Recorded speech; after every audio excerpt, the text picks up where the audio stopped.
All right, welcome in. We are live. I'm Jeff Berckes. I'm joined by Taylor Dahl. Yeah. Lester is going to be in a minute. We literally just got done. Lester and I just got done with the live stream, and then I was setting up. I was going to go about the rest of my day, and then the direct Bam. messages just went crazy. So Taylor, I wanted you to hop on with us, so it wasn't just Yeah. Lester and I rehashing this, but like your reaction. And then I also want to get your reaction because you're sitting in Jacksonville, who is also a potential contender for Ben Johnson's services here. So your reaction to this: Ben Johnson is now the head coach of the Chicago Bears. Yeah. First of all, heck yes, George. Like, round of applause for George McCaskey because I didn't think he was going to do it. I didn't think he could do it. And I will say, backtrack to a few days ago when the news came out, Jeff, that they called Pittsburgh to talk about Mike Tomlin.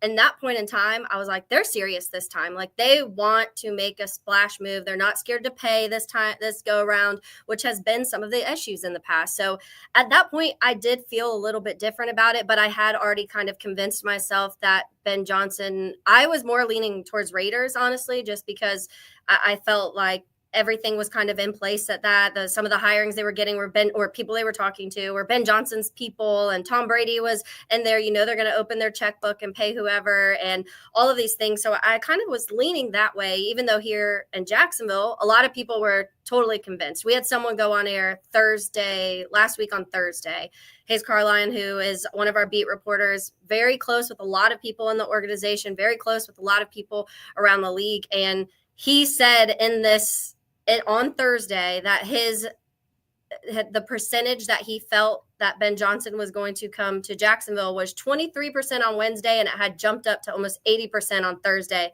by the people he had talked to. So when I heard that, I was like, okay, well, he's hearing something that is making him feel that way. But at the same time, I had talked to a lot of people who said they would not work with Trent Baalke, and Shad Khan didn't fire Trent Baalke. And granted, there was some rumors that maybe he may reevaluate that, and if the right person came along and had a plan for moving forward without Baalke, that maybe he would change some stuff. But I just didn't see it happening. Shad Khan and Baalke's kind of run a lot of things that Shad has done, and it's kind of Trent's world, and we're all just living in it, unfortunately, and it lost them another person. And this isn't the first time that Trent Baalke has lost someone like this. So I was kind of talking myself out of the Ben Johnson to Chicago just because I was hearing so many other things, and just because I think a lot of us were looking at like a Monken or McCarthy that was going to end up being in Chicago. But they did it. I don't know. It'll be it's wild. I don't know. I was sitting in my office, and my friend, he's one of our coworkers that works at 1010. He's from Indy. Comes around the corner. He's like, Taylor, check your phone. Check your phone. And I'm like, what? And I pull it up, and I immediately go to our group chat, and I just said, oh my God, holy crap. And yeah, I mean, it's something that you've been talking about Ben Johnson for a lot longer than even some of us have. But I think Ben Johnson's been a name that the majority of Bears fans have at least been acknowledging for a year now. Yeah, I mean, I think, when it was pretty clear that Matt Eberflus wasn't the right coach, he was a little out of his league to be a head coach, and it looked like the Bears had justification to move on after year two. In the middle of that year, I started looking around and saying, like, well, who would be the guy that I would want to come in? And to me, it was Ben Johnson was the top of the list because he had crafted an offense for Jared Goff that was working. It was in the middle of the second season. He was doing the prove it year. In that second year. You come out with 1 year of success. Is that sustainable? Are you going to get figured out? That second year to come back and have another top 5 offense and then get even further was really impressive. And so to me, like, that really put him on the radar. I just kept talking about him. Obviously they kept Eberflus. You hear that he was interested in the job. He likes Caleb Williams. There's just a lot of good things that were happening, and you come all the way around to where Eberflus is fired. You're going to go out, you're going to get another coach. And then you get all of the other stuff around it where it's like, there's all this smoke about Vegas. There's the Brady stuff. There's Tom Brady calling the playoff game and just seems so ridiculous. There's just so many things on the sideline, like shaking all of their hands. I just felt stacked against the Bears, right? Like they were just going to get outmaneuvered by another organization. And so, that's what we were talking about for a long time. And those of you that joined us earlier or listened to that other podcast, we spent a lot of time on the Kalen Kaler report. We spent a lot of time going through, dysfunction in the Bears organization that a lot of people had concern may have impacted their coaching search. And there were a lot of people that have sources around the league that, have really good information that are kind of telling us, they may have cost themselves this hire because they're not on the same page. That was wrong. Clearly that was wrong, because they made it happen. They got it done. They got the top head coaching candidate in the cycle, and he is now the head coach of the Chicago Bears. He gets to pair with Caleb Williams going into year 2. He gets to craft an offense for Caleb Williams around Rome Odunze, around DJ Moore. And so this is exactly what you want as a Bears fan. And if something is going to change in this organization, it's because you have a real quarterback and a real head coach. It may have actually happened, Taylor. They may actually have those two things happen. It's insane. And that's like the conversation we've been having. Go back to yesterday and Washington being able to win and what the things that they've done right. Nobody thought they were in this super competitive state yet, just because they thought that they had so much to still build up from. But it really shows you what the right coaching can do, and when you do have the right quarterback. And I think that we've seen, and this is part of it, I truly believe, Caleb Williams against the Lions this year, and Ben Johnson had a firsthand look at almost 600 passing yards and 5 touchdowns, no picks against his team, and that probably was shining light on some things for him. And I do think that he probably took that and ran with it. We're very close to them just getting knocked out of the playoffs, and I was not expecting it to be one day after and us being talking about a hiring. So that is crazy. But yeah, I think that it shows you the right coaches, what can be done in the right light. And I will say, because I'm already seeing a lot of comments in there like, great, you got the right coach, now go fix the offensive line. And I do think that's a big thing. But I do also think that Ben Johnson is going to be hammering the table on that, because that's one of the things that crafted his scheme so well, and why Detroit was able to be what they are is because they do have that offensive line. And Ben Johnson probably went in there and is like, I'll work here, but we've got to fix this O-line, because I can't call plays behind this thing. Yeah, the more and more that I tried to break out, what was Poles responsible for? What was he maybe not responsible for because it was an Eberflus thing? And what I kind of came back to was it was a package deal. That's why we talked so much about that Kalen article, was that it really introduced that term, which is something that I had been privately talking about, but it's something that wasn't necessarily public.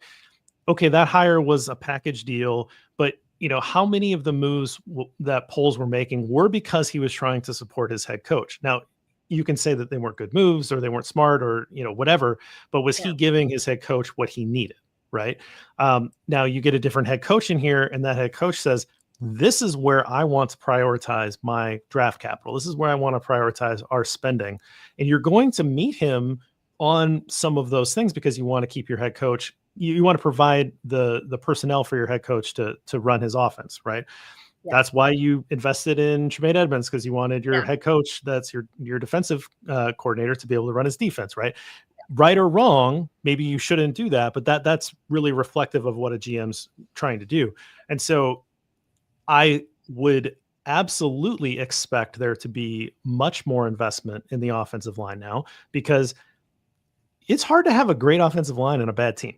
Yeah. Like, it's a really solid winning formula that has honestly always been a winning formula in pro football.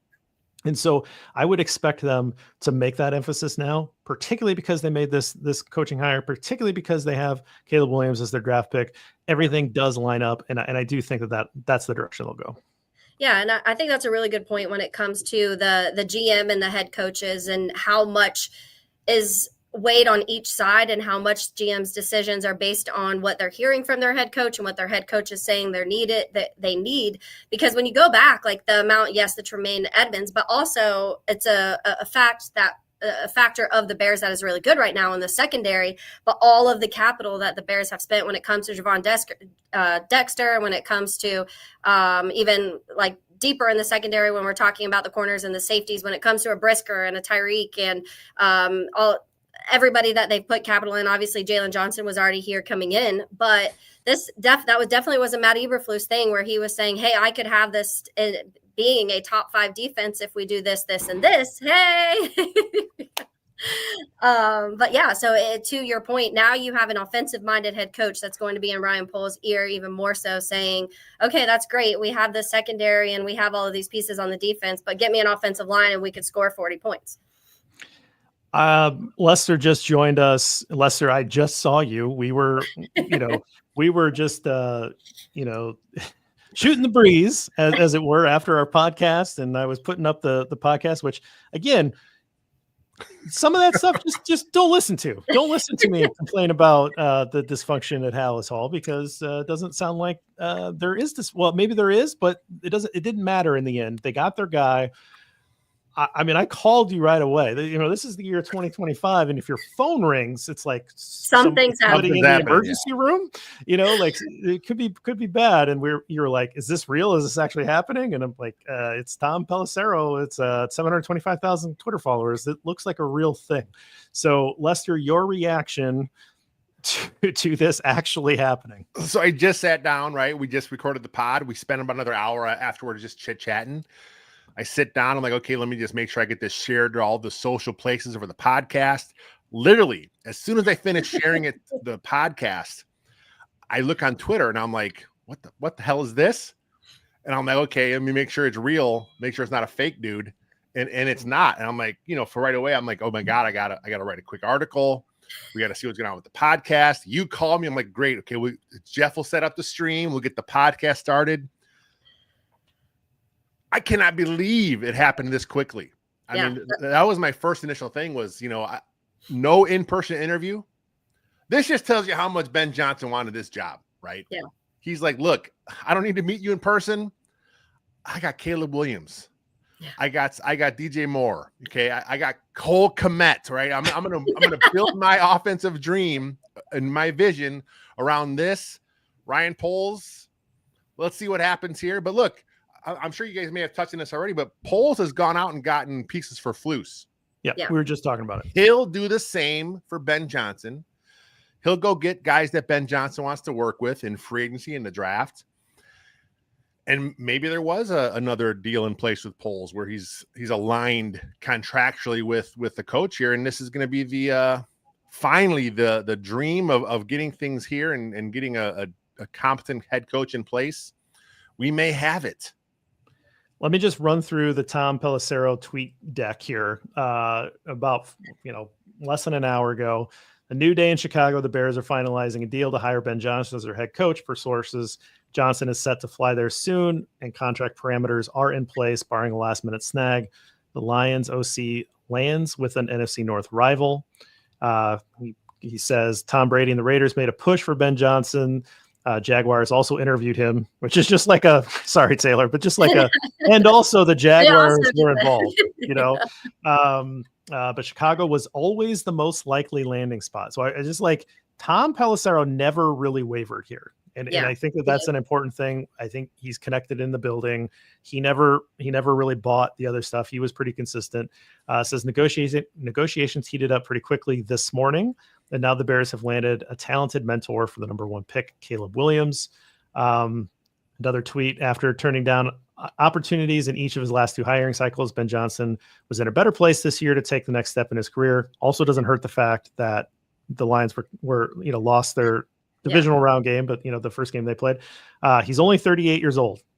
Amazing, right? Like he's a young guy, full of energy, creativity on the books. He's going to be pairing with Caleb Williams in his second year. Takes the reins of one of the NFL's most iconic franchises.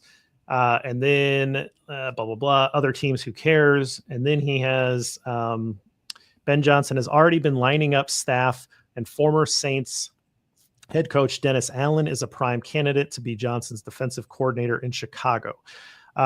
So that's an interesting little nugget there, because we've talked about potential staffs a little bit just in like DM circles. Either of you have any ideas or opinions on Dennis Allen, his time as a defensive coordinator, or anything, quick to talk about there? Lester, do you have anything? I'm kind of looking at his numbers here on Pro Football Reference, and I mean, he's been a well-established, well thought of defensive coordinator for a long time. Of course, he had a couple head coaching gigs with the Raiders and with the Saints. The Raiders job. Yeah. So, I mean, this is a guy, he was fired both times. And, again, he's a defensive guy, defensive coordinator. That's his forte.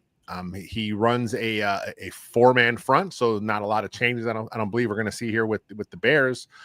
So, I mean, again, he just came out of a head coaching gig.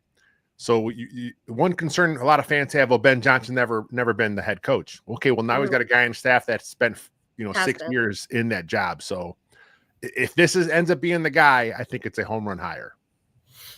Yeah, that's a good point. And I know, Jeff, you and I were talking a little bit that more so the firings have been maybe off the field things, like personality type stuff. So it'll be interesting to see if anything comes out in that realm, because we see that stuff every coaching hiring. Okay, well, they're great at this, but the locker, they didn't get along with this person or this person, whatever that may be. So we'll see. I mean, it was a similar situation with what happened with Vrabel in Tennessee. Is everyone said it was he wasn't getting along with people, and that's why he got fired. And then a year later, the GM got fired anyway. So sometimes it's just not the right place for those certain people. But when you look at his defenses, and like you said, you don't have to change too much. So that's a positive. It's not a name that I think I'm in love with, but I think a lot of people respect it. Yeah, I think and you got 2 head coaching chances. You said a couple times, and then it immediately sparked that he had that Raiders gig for like a year, which also goes to like the Raiders dysfunction that we were talking about, a couple hours ago, Lester too. I reached out to a couple of the Lions guys we work with, and I haven't heard back from all of them. They got to be in shambles right now. Well, I've been going back with these guys for quite a while, and my buddy Mike Payton, who's he's at A to Z _ Payton. I just like, hey man, you got something I can share, like, because we've been going back and forth, and he's like, Johnson isn't leaving, he's going to come back to Detroit, and I was like, okay. I mean, I don't think he's going back to Detroit, but maybe he won't come to Chicago. And I just like, do you have a reaction for me? He said, this is Mike Payton. I think of all the open spots he could have taken, this is the one with the most upside. We saw what he was able to do with Jared Goff. Now it's time to find out what he can do with Caleb Williams. And I think he's going to succeed. So he goes on to say about, he's got some concerns about front office stuff or whatever. I'm not going to read that part because this isn't the day of celebration, but even some nice words kind of coming out of the Lions. They like this guy, right? Like this guy, really came up through, stuck around. They attribute a lot of the success that they've had to him. And so they're certainly going to miss him. I also just think it's kind of fun to add to the Detroit-Chicago connection, because for me growing up, I never really felt like there was much of a rivalry between the Lions and the Bears. It always felt Packers and Vikings, and that was mostly because where I grew up, that's where the fan base was split. But I never really felt like the Bears and the Lions were really good at the same time. And so there never really felt to be a competitive rivalry. It was pretty lopsided for the Bears. Overall, it still is. And so I never really felt like a real, competitive nature there. But when you start getting some of this overlap between players and coaches and, Bobby Lane, well, that was a Bears mistake that they traded away Bobby Lane, and then he boomeranged back to the Lions, and they were really good. And he became a Hall of Famer. That's like, our grandfathers cared about that. Like, we don't care about that. So this feels like something that could be some fuel for some real rivalry stuff. And that's fun too. I think that's just good in general to have rivalries kind of cooked up. What do you think about that, Taylor? Yeah, I think the same thing. And we've seen it starting to get fed already with like the David Montgomery, that move with Monty going there already added a little bit of fuel to it. And then now you take their offensive coordinator who, a lot of them love. And it will be interesting to see what happens to the Lions offense moving forward, because these last few years with Ben Johnson have progressively gotten better and better each season. And they've had some of the best, most explosive offenses with his time being there. And then in the 10 years before that, they went through 5 offensive coordinators. So I do think this adds even more to that. I do think even like the Amon-Ra, his podcast, and how he kind of calls out a lot of different Chicago things going on. And then Caleb was just on there. All of those things are going to add fuel. So it is fun when you add a whole other layer to the Bears-Packers rivalry is still one of the oldest rivalries, but how competitive has it been? Not very. So I'm ready. I'm ready to have these games mean something again. Yeah, I love it. What about Lester? What about Sports you? are always more fun when obviously your team is winning, but it's also more fun when there's a legitimate rival there. I mean, like you said, the Packers, it's been horrible. I mean, at least I'm old enough to remember back when the Bears and Packers, it's swung the other way, but now, it's there's a rivalry going to happen. I mean, it's going to be built in. And look, Ben Johnson may not be the guy. I mean, that's always something that, we have to wait and see how it plays out. But, everything points to this being a home run hire. His age, his offense, his scheme, where he came from, he's got to have some of that grit coming over from Dan Campbell. It's got to be in him right now. He knows how a good franchise can be turned around. He was part of it. And now here he's going to do it in Chicago. I'm still partly in shock. I did not expect this to happen. Usually I would have a pre-write done, like an article ready to go. When I see, it's getting kind of close, I never expected the day after the Lions lose that they're going to have this happen here. It is really interesting because we had Jeremy Reisman on last week on Helmets and Heels to talk about Ben Johnson to Jaguars potentially. And it is funny because I think a lot of people don't know Ben Johnson's personality very well. And they just more so, they know what he can do, obviously, on the football field, because I didn't personally know, but Jeremy said he honestly has some fieriness to him, and not everybody loves that because he is somebody who will get after players and yell at players. And I'm trying to think of the exact word, because the word that prickly, he said he can be prickly is his words. And I was like, I like that. I feel like we need that to be able to have an offensive minded coach, but still have kind of that aggressive, hard-nosed side of it, which the Bears have lost in recent years, and you want them to get back. I think that's exactly what this organization needs. Well, I think it's a really good point, because one of the things that, the enduring image of the Shane Waldron era is him shaking. Kind of cracking a smile to Caleb after he probably kind of said a joke, but it was after, a bad run. The offense wasn't working. And you could see Caleb just oh, you got to be kidding me. And then he was fired. That was not long before he was then gone.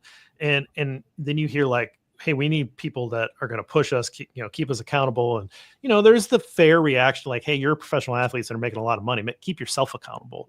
And that's true to some extent, but these are still, you have 22-year-olds to, 35-year-olds, or, I don't know how old Mercedes Lewis was during the year, but you have a wide range of people that are 40. 40, young guy, 40, that are on that, age spectrum all the way through. And you do need expectations set by the veteran leaders that are on the club, but also the coaches. They have to hold you accountable. That's part of your job, right? Yeah. So if he's prickly and that he's demanding and he, wants to make sure that things are done well, that's not a bad thing. That's not a criticism. That's demanding excellence is something that we expect. So this is, you said it's a home run, Lester. This is as good as, it does not mean that it's going to work. Yeah. But this is how you make things work. This is how you change an organization, is that the two most important positions in professional football are quarterback and head coach. And in this day and age, if you have an offensive minded head coach that can take care of that side of the ball, you can be consistently competitive. And if you have a quarterback that can run that offense, you can be consistently competitive. This is what this hire is. This is a championship level reach for the brass ring hire. This could not be better. Period. Yeah. And like you both said, it could not work out. We've seen other situations not work out, but for the Bears to do something like this, and Lester, we started this podcast by me clapping and giving a round of applause to George McCaskey, because I was everybody doubted him. They're there's no way he's going to pull this off. No way he's going to actually do it.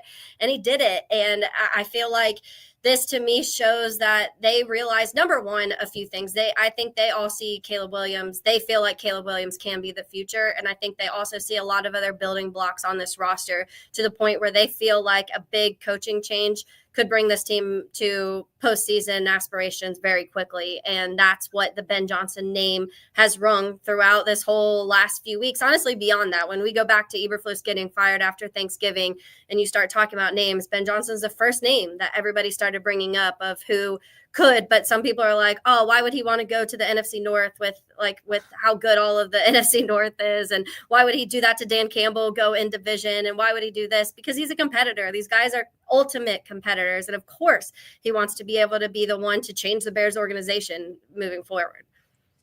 Yeah, the coolest thing about this is just how it kind of came out of left field, right? I mean, there was so much Vegas Ben Johnson stuff pushed out there, and we even started hearing it a little bit towards the end of last week, how it's mostly coming from Vegas's camp.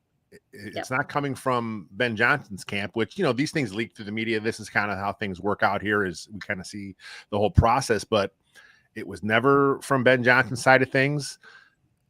Just being kind of safe and kind of being patient, let the whole process play out. And, the whole Mike McCarthy's second choice thing. And I'm glad it never came to that. The Bears, okay, kudos to George McCaskey. He initially had to sign off on this. Who would have thought coming? But you know what? This is an instance now where, look, Kevin Warren, Ryan Poles, George McCaskey, they're all in lockstep on this. I'm assuming money's no object, because this is going to be a huge payday for Ben Johnson. Contract length can probably be massive. This is probably the biggest coaching contract the Bears are ever going to hand out in the history of the franchise, I'm assuming. So Kudos to them for getting it done.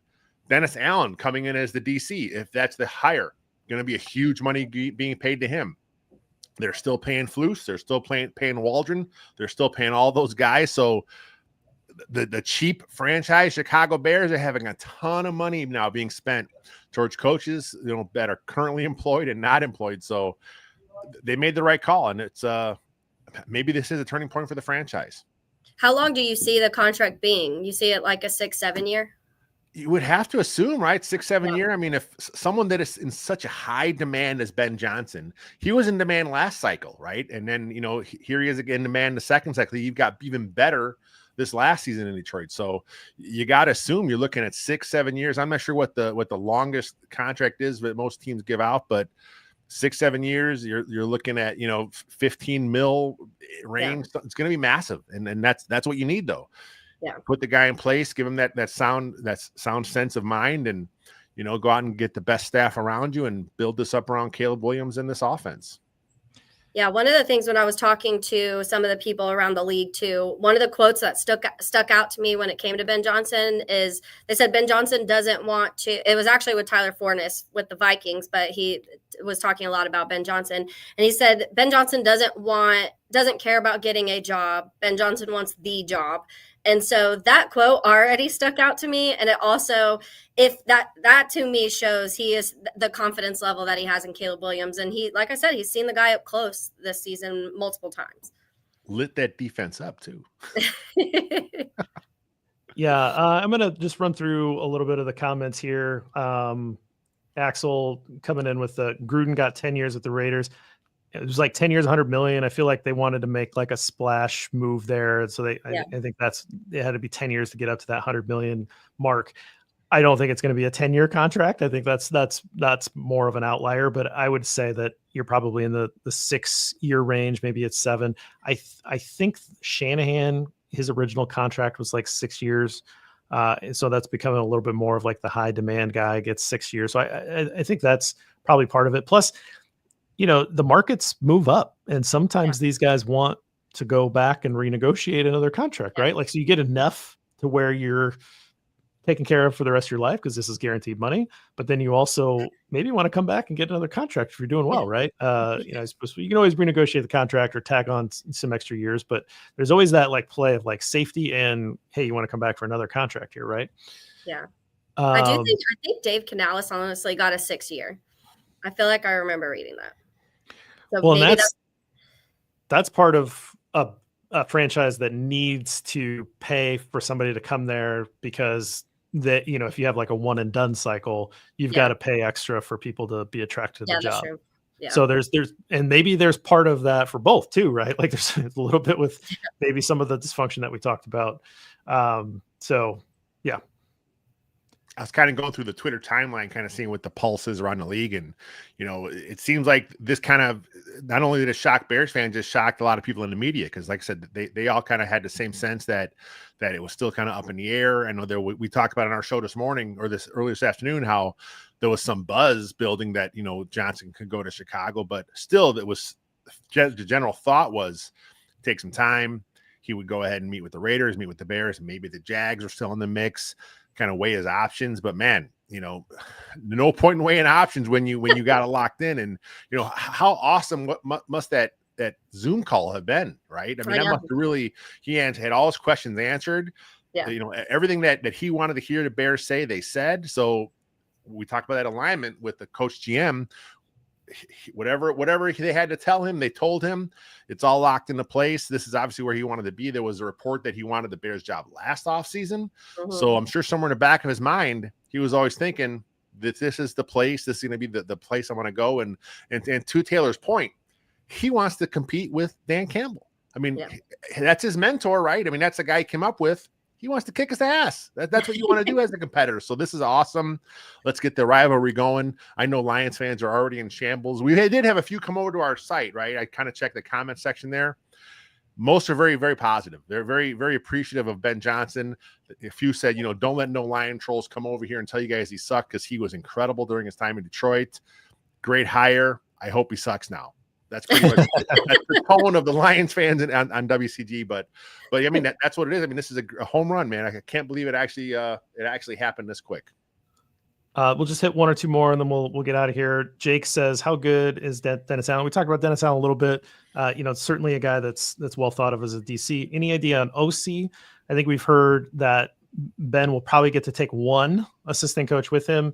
There's some thoughts on Hank Fraley, who's offensive line guy. Maybe he wants a promotion up to offensive coordinator. Maybe he has designs on being a head coach someday. Clearly Ben Johnson's going to be the one that calls the plays. That's what you're bringing him in to do.